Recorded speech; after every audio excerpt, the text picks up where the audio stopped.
In this presentation, we'll discuss the functions of specific bones and bone markings that you learned in lab. We'll save some of the discussion for lecture, but much of it will be covered in this video. We'll begin with the axial skeleton. During development, the frontal bone and the mandible are first separated into left and right sections, and they tend to fuse in early childhood. And so some of the skulls that were visible in lab had what was known as a metopic suture, and that's going to be this suture that runs along the frontal bone. That's going to be evidence of the fact that the frontal bone was two separate bones that then fused. Some of these sutures just stay in place because that fusion is not complete. You'll also run across a cleft palate in some cases, and that's also further evidence here of where you don't have the maxilla actually fusing medially from two bones into one bone. And cleft palate, of course, causes a number of problems. This prevents a baby from being able to drink and suckle appropriately and allows for a lot of infections back and forth between the oral cavity and the nasal cavity. You also found sesamoid bones and wormian bones within certain structures, and that's just going to be something that arises as a bone develops out of a tendon or a suture. So again, you're seeing evidence of how development occurs when you find structures like this in adult skulls. Now, of course, you started with the skull in lab. The cranium is large, and the facial features are going to be more or less flattened out and very thin. And it has to be the largest part of the body first. You find that even at 9 months post-birth, the cranium is half the size of an adult skull, much faster growing than what you would see any other bone doing. And we call this cephalization because the brain here has to enlarge so much more rapidly than any other organ. The skull has to enlarge to encompass it. And so the skull does not change as much in size as all the other bones in the body do. Now, during this process, you see certain structures known as fontanelles. Fontanelle means little fountain. These are unossified fibrous membranes or soft spots that you find within the skull itself. When you take a look at the locations of them right here, you can see the soft spot anterior fontanelle. That's the largest one. That's what's typically felt when you touch a baby's head. The posterior fontanelle, mastoidal, sphenoidal. And those are all just places where the sutures themselves are still very soft and also very large. Of course, what happens with each of these fibrous sutures is they begin to ossify. And so you classified sutures in lab as fibrous sutures, but as they ossify later on, you're going to call them a fibrous syntosis. The majority of the fontanelles ossify by the end of the first year, but the anterior ossifies by the second year. These are important because they do allow the bones of the skull to shift during labor and pregnancy, and then also allow the skull to grow pretty well in that first year of life. The spine is also developing quite a bit.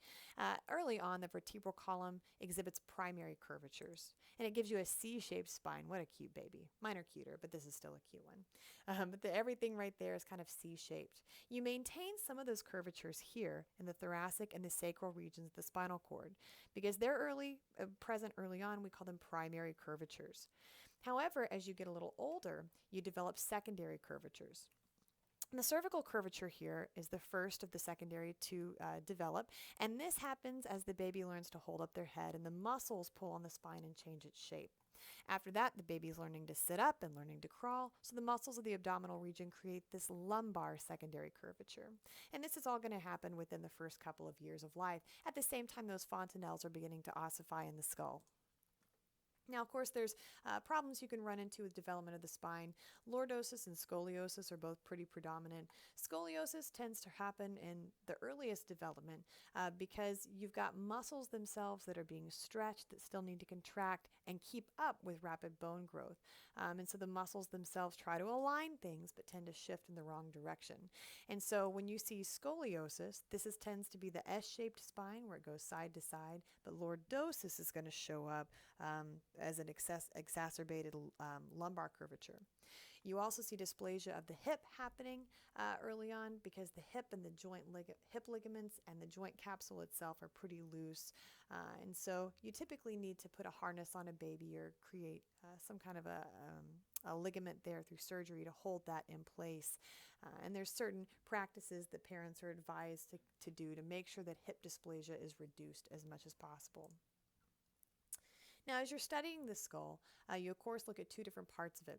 The cranium encloses and protects the brain, while the facial bones, collectively called the splanchnocranium, are what are going to contain cavities for special sense organs, as well as for air and food passage, and attachment sites for muscle and teeth.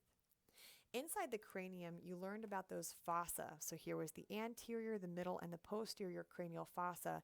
Here, with the brain sitting inside the skull, you see that those different curves are adapted for the curves of the brain, with the frontal lobe in the anterior cranial fossa, temporal lobe here in the middle, and the cerebellum sitting in the posterior cranial fossa. The cranial vault itself, formed by those parietal bones and frontal bones, are joined by all the sutures to give a nice curve to the top of the head.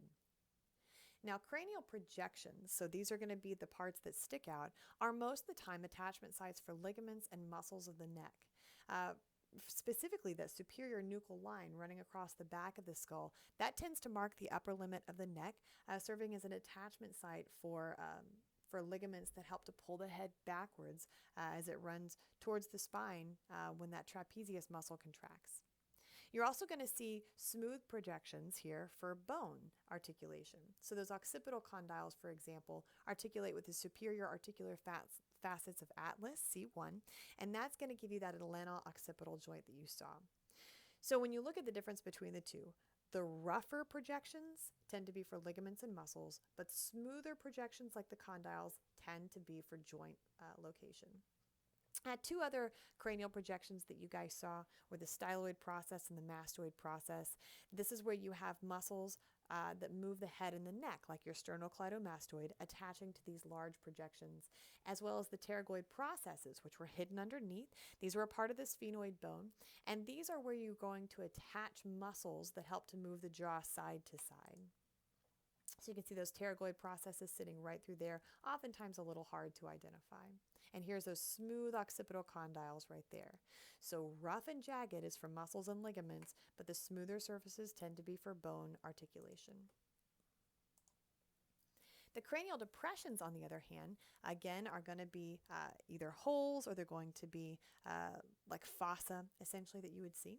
First one we look at is the external acoustic meatus. This is where you have sound waves traveling into the internal ear. And so when you take a look inside the skull, right, so you take a look right here at this temporal bone, here's that external acoustic meatus. So sound waves travel in there for you to be able to hear. Now, if you take a look on the opposite side, so here you're looking on the inside of the skull, again, at that temporal bone, you can see the internal acoustic meatus. This is where the auditory nerve, right, that we call the vestibulocochlear nerve, actually is going to transmit signals from the inner workings of the ear to the brain so you can hear. So sound comes in through the external acoustic meatus, and the nerve transmits signals out through the internal acoustic meatus.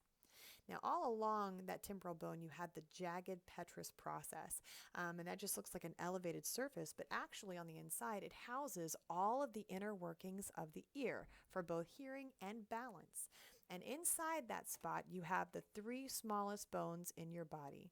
They're called ossicles. You're going to have the malleus, the incus, and the stapes. You might have learned them as the hammer, the anvil, and the stirrup. We're actually going to spend a lot of time at the end of the semester studying the structure of the inner ear. So at this point in time, you just need to know that this is the petrous process of the temporal bone, and the ossicles are found inside.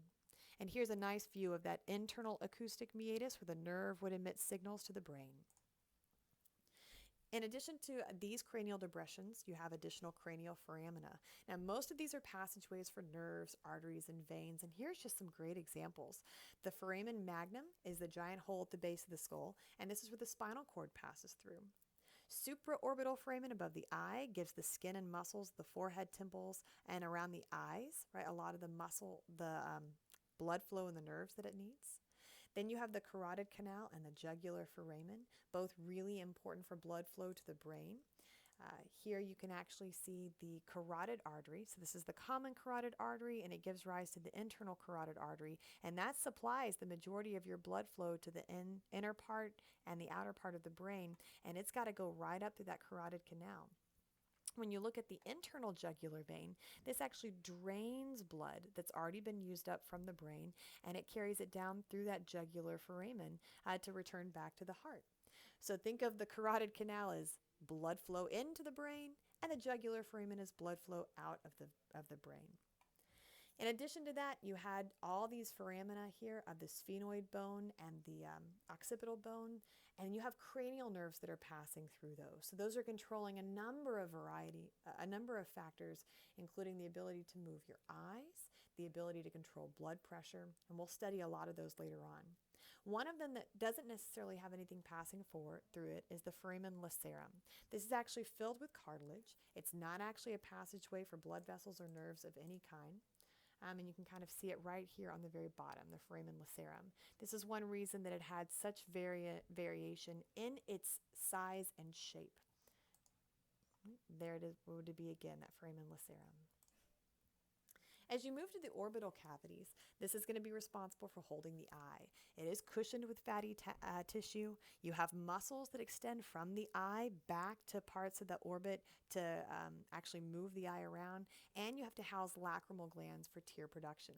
You should be able to count up 7 bones as you form the walls and the floor of the orbits. So let me point those out to you guys right here. You have your maxilla at the front, and then right over here is the zygomatic bone, and there's the frontal bone. As you look a little bit deeper, there's the lacrimal bone. Further back is the ethmoid bone and the sphenoid bone. Now, the one that you might not have accounted for right here is going to be the palatine bone. Right? So the palatine bone itself showed up at the roof of the mouth, but it actually extends all the way up here to form part of the orbit in itself. So you're going to have the optic canal there, serving as a site for nerves like the optic nerve and the ophthalmic artery itself. Whereas the superior and the inferior orbital fissures are important for nerves and blood vessels that help to move the eyeball and give you sensation of the face. And then finally, you have your lacrimal fossa draining the lacrimal gland, which contains tears. When you move to the nasal cavity, you also see a number of bones working together to form one solid structure. When you take a look at it here, you can see the combination of the ethmoid bone, ethmoid bone right through here. You've got there the sphenoid bone with that sella turcica for the pituitary gland forming the back walls there of the nasal cavity itself. Here's the frontal bone with that giant frontal sinus, the nasal bone. This is all hyaline cartilage forming the squishy part of the nose. Here you can see the maxilla forming the floor of the nasal cavity. And here's one of those palatine bones helping to contribute to that hard palate and then extending all the way back here. Again, he would reach all the way up to actually form part of the orbit of the eye. Dividing the nasal cavity in half, you have what's called the nasal septum. And the nasal septum is unique because it's actually formed by 2 separate structures. We're going to take a look at this picture here to see that. So here you can actually see a cross section of the face. Here's the nasal septum all the way across. This is formed first off by the perpendicular plate of the ethmoid bone, and at the inferior portion is the vomer. It was a bone in and of itself. And then, of course, this picture is so great because all around that you can start to see some of the sinuses. So all of these hollow spaces like the maxillary sinus and the frontal sinus we saw earlier. And then you see the nasal conchae. So remember, of course, you had the 3 nasal conchae, the superior, the middle, and the inferior. And here you get a really nice idea of how those would be lined with mucous membranes. They're actually soft, right? They're kind of gooey and they help produce a lot of fluid here inside those cavities. And there was a difference between the nasal conchae and the meatuses. And so a meatus itself is going to be the space where you have turbulent air basically passing underneath each of those nasal conchae. So this space would be a meatus right through there. Here's another image of what those paranasal sinuses would look like. Maxillary, sphenoidal, ethmoidal, and frontal. Hollow spaces that help for vocal resonance as well as humidification and warming of the air that you breathe in through your nose. The last cavity we look at is the oral, also known as the buccal cavity. Again, you want to make sure you can picture all the bones that are forming this. We're going to look first at the palate or the roof of the cavity. Keep in mind that there's 2 different parts. There's a hard palate and the soft palate. The hard palate itself, right here at the anterior part, is actually formed by 2 different structures. You should know that it's formed by the palatine process of the maxilla, as well as the 2 palatine bones right through here. Now, where that ends, that palatine bone ends, you'd still have a mucous membrane that covers this spot. So if you put your tongue at the roof of your mouth, starting with your front teeth, and slide it backwards, you can feel the hard roof, and then it ends and gives you that soft spot where the uvula hangs. That's called the soft palate at the back. So the hard palate is formed by bone at the front, and the soft palate at the very back. When you look at the mandible, you're going to see a lot of holes for blood vessels and nerves. The mental foramen on the very front are going to be nerves that serve the chin. Mandibular foramen is going to be a nerve that actually allows, or a hole that allows the nerve and the blood vessel to run into the jaw so that it serves the lower jaw and the teeth in itself. And then, of course, you have to form the temporal mandibular joint using these structures. Here you can see the mandibular condyles on the mandible itself, and those insert right over here into the mandibular fossa of that temporal bone. There you go. The hyoid bone is unique because it sits right here at the very top of the larynx. It's actually going to be the only bone in the body that doesn't articulate with any other bone. You didn't study this one in lab because oftentimes they're not included in the skeletons that we have.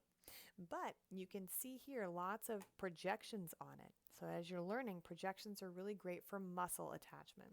So this is really important for muscle attachment for those muscles that help to raise and lower the larynx as you swallow and as you speak.